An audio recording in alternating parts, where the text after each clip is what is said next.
Welcome to the Human Capital Innovations Podcast, your go-to source for personal, professional, and organizational growth and development. We hope you tune in often for all things people management, organizational development and change, organizational leadership, and social impact related. Maximize your personal and organizational potential with Human Capital Innovations Podcast.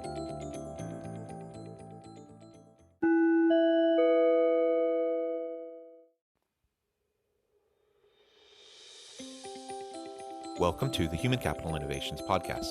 In this HCI podcast episode, I talk with Magdalena Ciszewska about how the new hybrid work model could lead to fundamental changes to the workplace as we know it.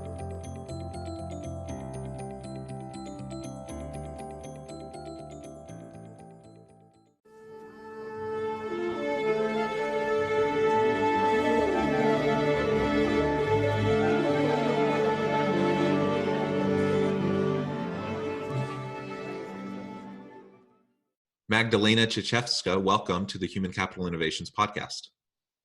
Hi, hello, how are you? Very good. I'm so excited to have a chance to chat with you today. For the listeners, you're in for a treat. Magdalena joins us all the way from Poland. We're in the morning here in Utah, and it's evening there in Poland. And we were having fun chatting before the interview as we were preparing and connecting a little bit. I've traveled to Poland 5 or 6 times. And so we were just sharing a little bit about those experiences. And I'm always thrilled when I can bring an international flavor to the podcast. So Magdalena, I'm excited to have you joining us today and to be discussing such an important topic. You have a lot of executive experience working in virtual workspaces and hybrid workspaces. So today we're going to be focusing on a new hybrid work model and how that might be connected to a shift in the future of work, which, to me is a fascinating thing to think about. And, I think about COVID and the impact of COVID on the nature of work and the move of workspaces into the more virtual environment, the pros and cons of that. And so I think naturally it brings up this question of how about a hybrid model and what could that look like and how would that work? So that's what we're going to be discussing today. As we get started, I just wanted to read Magdalena's bio for everyone. Magdalena Ciszewska has over 15 years of experience working for international advertising agencies, many that I'm not even sure I could pronounce all of their names correctly, and many SaaS companies. Although she has extensive expertise in integrating marketing, she has dedicated her career to digital. Having worked in the tech industry for 7 years, she has been building global marketing, product and growth strategies, optimizing sales funnels, and creating brand designs for expansion to new markets in Asia and America.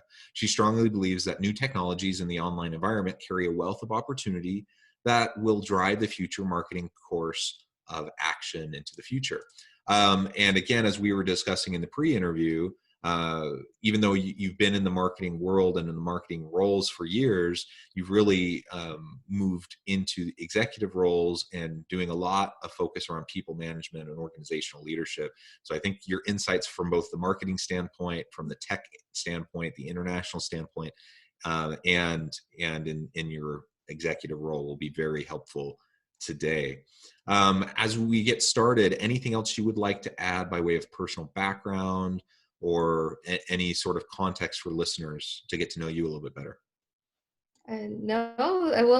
You've done a pretty good introduction. Thank you so much, and thanks for having me. What's funny actually about the bio, when I was writing it several months ago, before the pandemic, I didn't even realize how true that last sentence about technology driving the relations would be in today's world, and it's actually quite a challenging time. But I'm keen to start to share my experience with how it's been so far in terms of people management, executive roles and challenges that it brings us today. Excellent. Well, thank you so much. So let's really dive on in to this topic of a new hybrid model. What do you mean by that? What does a new hybrid model of work look like potentially? How can it be utilized and implemented? And then we can go from there. Yeah, I think we're at the moment we're redefining the model and the definition of hybrid work. Before the pandemic and in previous years, we could easily say that hybrid work would be just people connecting, having that balance, spending some of their time doing home office and partially working from the office. It was usually the choice. It usually was dictated by the nature of the business that someone was working in, or the nature of the department. A lot of IT specialists or IT developers would have that model because historically those would be the people who were freelancing or working remotely due to some challenges in finding the right professional.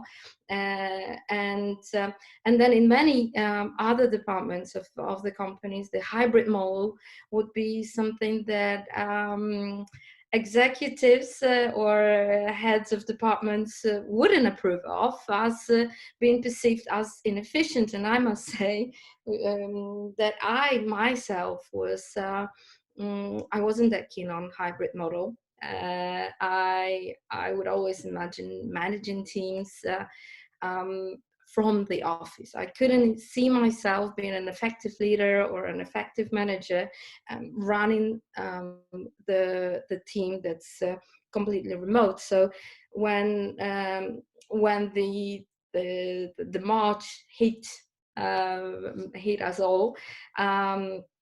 It was a sudden shift, and it was scary, I think, for many organizations, for many companies. Click Meeting is an online meeting platform. So we did in the past use Click Meeting or our platform as a tool to connect with people. We do marketing and we do sales around the globe. So it was kind of embedded in our nature to do the online and the remote.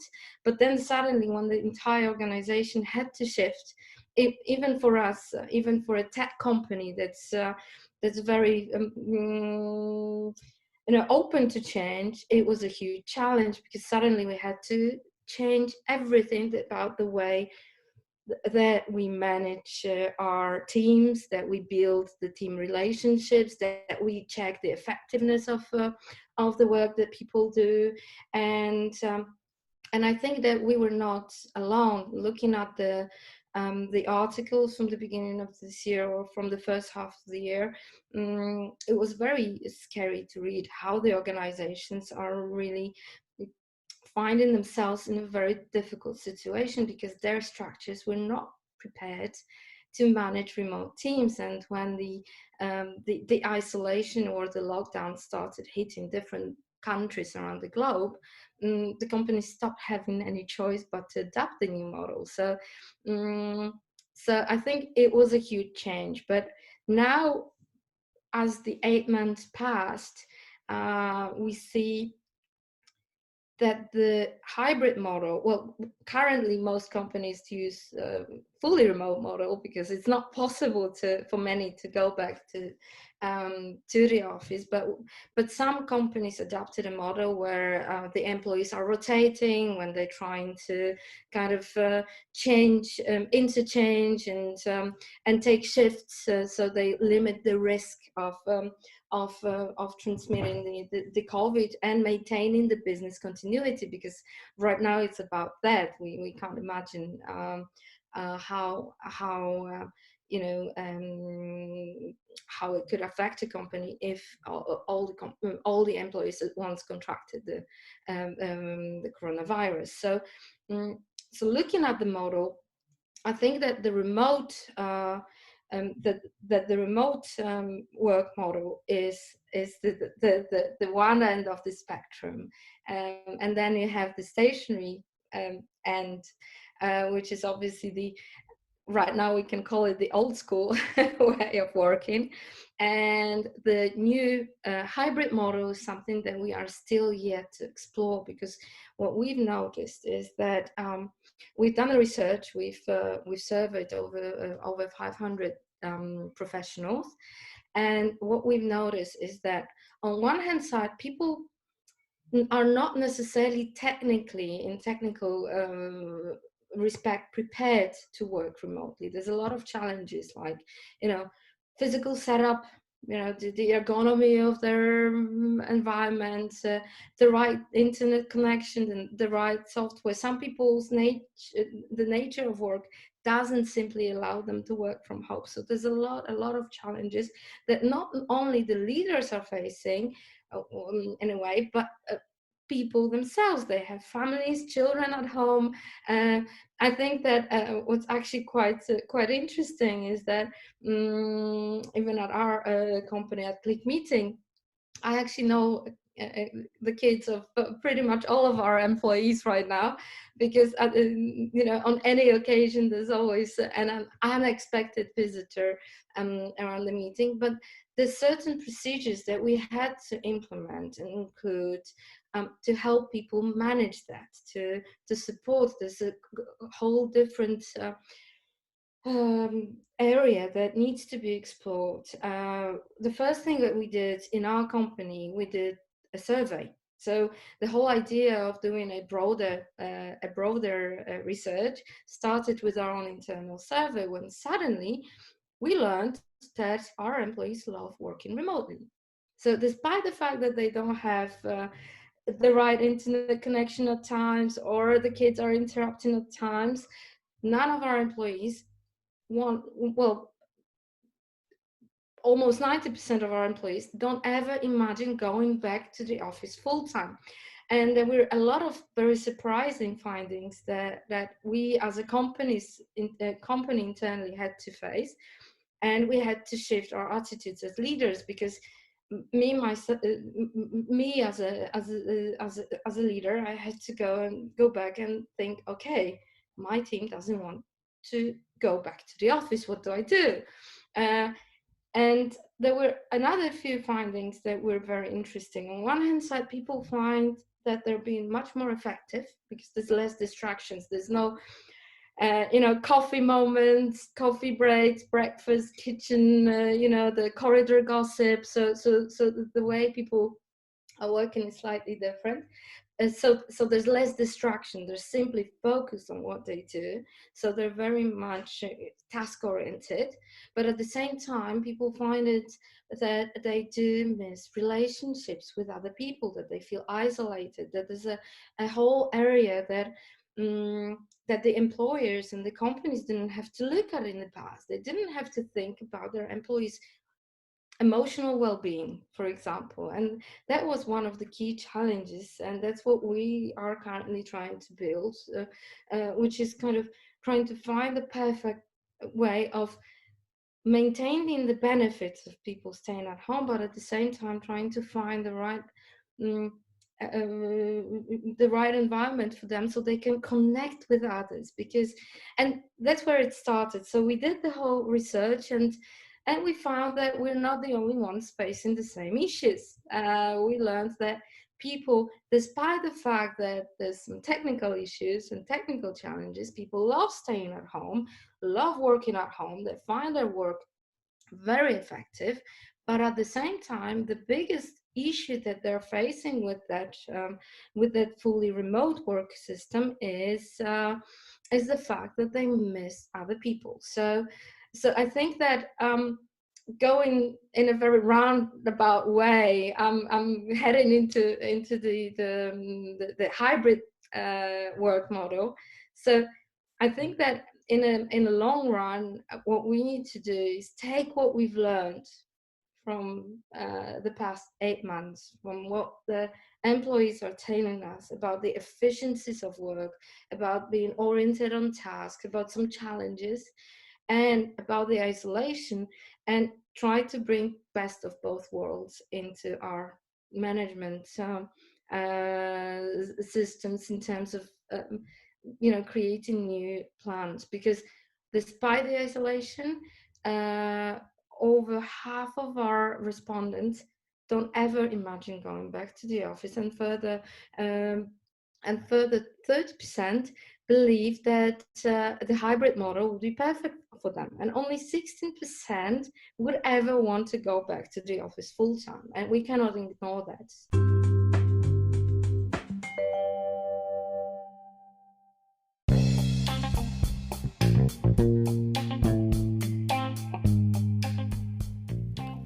I'm excited to announce the publication of my new book from HCI Press, The Alchemy of Truly Remarkable Leadership: Ordinary, Everyday Actions that Produce Extraordinary Results. Consider how the nature of work has shifted over the past 50 years. With increased globalization, rapid technological advancement, and the shift in economic composition, the average job of today looks very different than the average job of 50 years ago. What will the jobs and organizations of tomorrow look like? Moreover, what does this all mean for organizational leaders? What are the core competencies and capabilities of organizations and their leadership that are prepared for continued disruption and geopolitical and socioeconomic shifts? Regardless of what the future holds, increasingly, leaders need to be socially minded, data-driven, decisive, champions of talent, and disruptors of the traditional notions of leadership, teams, organizations, and work. The Alchemy of Truly Remarkable Leadership will help you to explore your own leadership competencies and capabilities and consider ways to apply and implement them into your workplace and personal life. I'm excited to share my insights with you.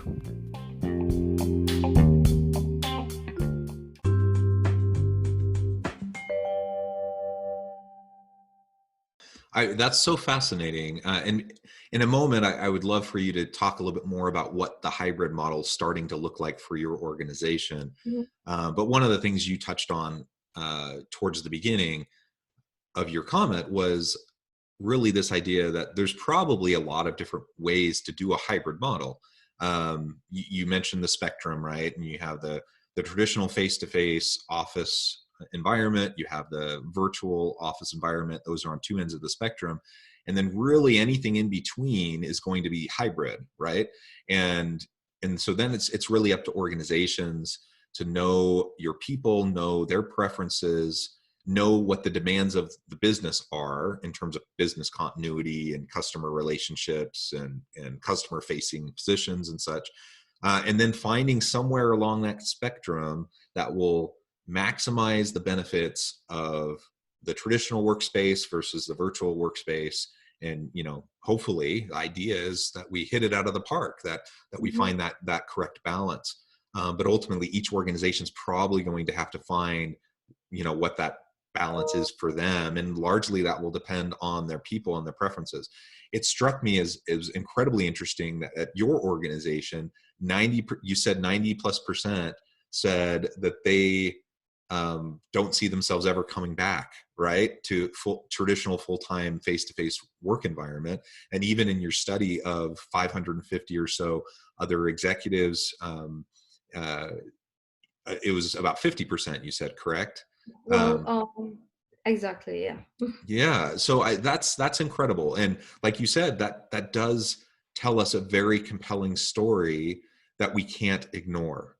Now, that doesn't mean that your business or some other business has to allow 90% of their people to you never come back face to face. Just because that's their preference doesn't mean that's what you have to do. But you don't ignore it, and you have to find something that will end up working for everyone, both from the leader standpoint and the line worker standpoint. Absolutely. I think that, as you mentioned, there's a full spectrum of the hybrid model possibilities. And I think that the one key aspect that in the past was playing a huge role in employing people, so the manager's preference has suddenly become not that significant. Right now, we were forced in a way to open up to what the employees are saying, and we need to it's kind of like an entire mindset that has had to change.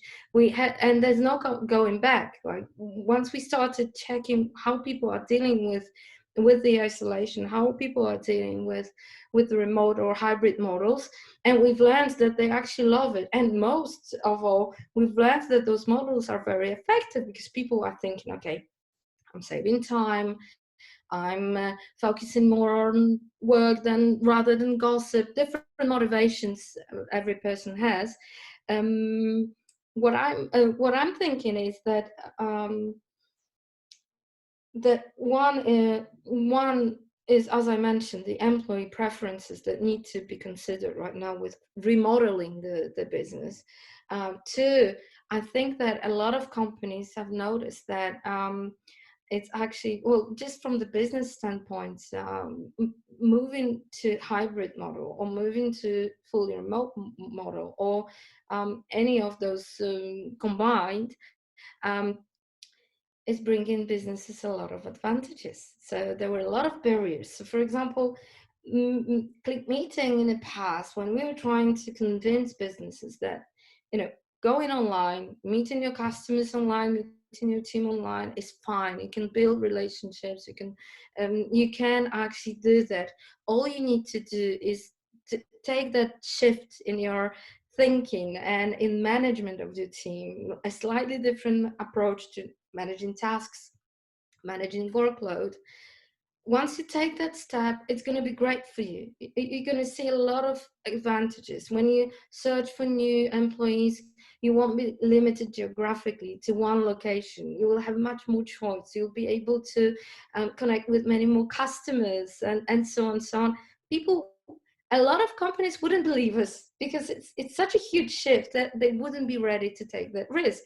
So when the pandemic hit, a lot of businesses just had to do it without thinking, just to maintain continuity. And I think that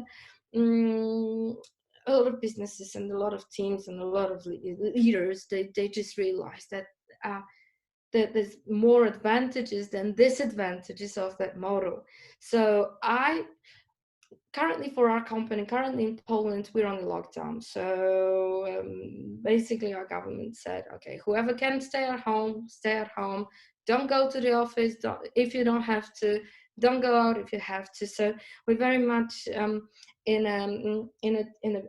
that huge lockdown period. But it doesn't mean that we're not preparing ourselves for let's say spring, when we all be able to go back to normal. But what we need to do as an organization, and a lot of companies need to do the same thing, is define the new normal.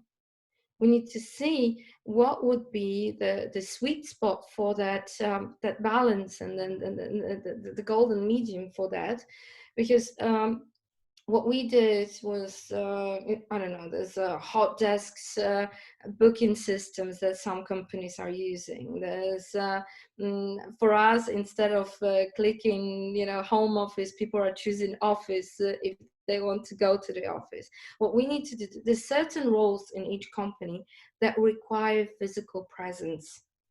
So there's some roles that would require people to go to the office, so go to work physically, and some roles that don't require that. And how to kind of avoid that, how to connect those two worlds within one organization is a huge challenge. And I think that a lot of HR teams and a lot of HR departments that are advising the executives or the leaders are right now working on that. But I think that there's no one answer. Just as you said, each company has to do the analysis and has to create their best tool set to enable that. So with the companies like ours, we shifted to online. We're using online task management systems. We're using time log systems. We're using communicators. We're using click meeting pretty much every minute, every day. And what we're doing as well, we are looking at different ways of team building, and online team building is not that easy. So so with the employees, we still see the big engagement of every single team member, but at the same time, I think I used to say that as a leader, managing tasks is an easy one. Managing human emotions and managing the soft the soft skills and the aspect of communication is the biggest challenge. And right now, I think there's a lot of research that shows that the non-verbal cues that we send into each other, the whole aspect of just building the presence. We didn't realize how hugely that affects business relationships and work relationships. We thought, and we saw it as a natural thing, and right now we see that people and the companies are like ours are focusing on creating and bringing more and more engagement, because we see that that's the key aspect that's missing. And it's actually quite common, and it doesn't, and there's some commonalities. It doesn't matter whether you're manufacturing or IT or travel or whatever industry you're in. There's some commonalities in terms of what people are feeling and missing right now, and one of them is that interaction. One of them is building the relationships, talking to people, having small talk, and I think that with the hybrid work model, the team connections would be the biggest issue, not the task management or workload management. Yeah, I completely agree. I think those relational elements have always been some of the highest profile types of issues that leaders have to deal with, or at least good leaders. There are bad leaders who don't tend to focus on those sorts of things. They focus on the tasks. Inevitably, they end up burning through people. There's lots of turnover. But if you're looking for a sustainable team, a sustainable organization, you have to focus on those communication and relational elements. You have to focus on empathy towards your people and making sure that they feel supported and empowered. And that's not easy. And it just takes a lot of consistent, concerted effort over a sustained period of time to be able to do that, to develop the trust and to develop the ability to have that connection with your people. So I agree. I think that's the challenge of this virtual workspace. I think hybrid models, whatever the balance, that an organization decides on, the hybrid model can be utilized effectively so that you can still get the benefits of the face-to-face, in-person relational development, team building, those sorts of things that can sustain you while you're in the virtual space. So I think that's something we're going to continue to have to explore. Organizations are going to have to decide what's best for them, and we need a lot more research on it moving into the future. I think so. We're committed to providing that research. We're each month we're checking different data. We're looking at what people are doing, how they're feeling about the change. On one hand side, it helps our product to be developed in the right way, but on the other hand side, it also shows us the right solutions for us as an organization, because I think that the one thing that I miss right now about the hybrid model, and I don't think we will ever go back to the fully traditional office model, the one thing that we're missing right now is that that relationship, because it's very difficult to maintain. I don't know if you know the turquoise organizations that are based on trust and leadership brought from bottom up. It's very hard to maintain that because the control systems that are now required are kind of defying the whole purpose of having people bring in trust and having people do their thing and bring the initiative and take on the initiative. And I think that the teams are struggling with that right now. So the hybrid model will allow us to loosen down the control mechanism so people can gain back that the freedom, the trust, and build relationships. Yeah, absolutely. Well, Magdalena, it's been a real pleasure talking with you today. I really appreciate your insights, sharing some of your research, and helping us understand what your organization is doing to adjust to this new reality that we're in.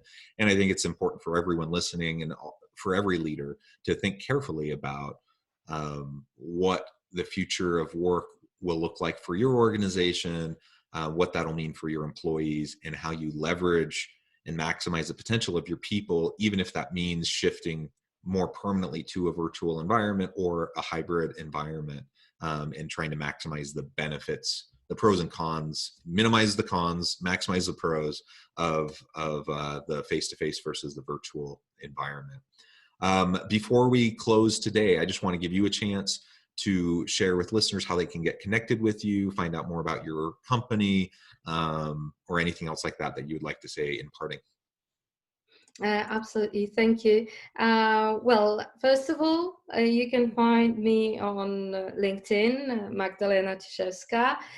Obviously, go to clickmeeting.com to see our platform. We're an online meetings and conferencing platform that allows to that allows to organize any kind of online event, from the smallest one-on-one meetings to huge virtual conferences. Excellent. Well, I encourage listeners to reach out, get connected with Magdalena, find out more about what she and her company can do for you. And as always, I hope everyone can stay healthy and safe, that you can find meaning and purpose at work each and every day. And I hope you all have a great week.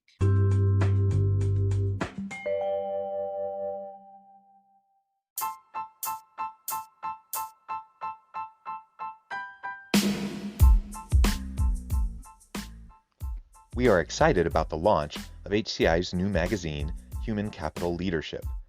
Human Capital Leadership is a free, interactive e-magazine designed to help individuals, leaders, and organizations find innovative approaches to maximize their human capital potential. We will be publishing issues quarterly in August, November, February, and May. Check out the first issue and let us know what you think.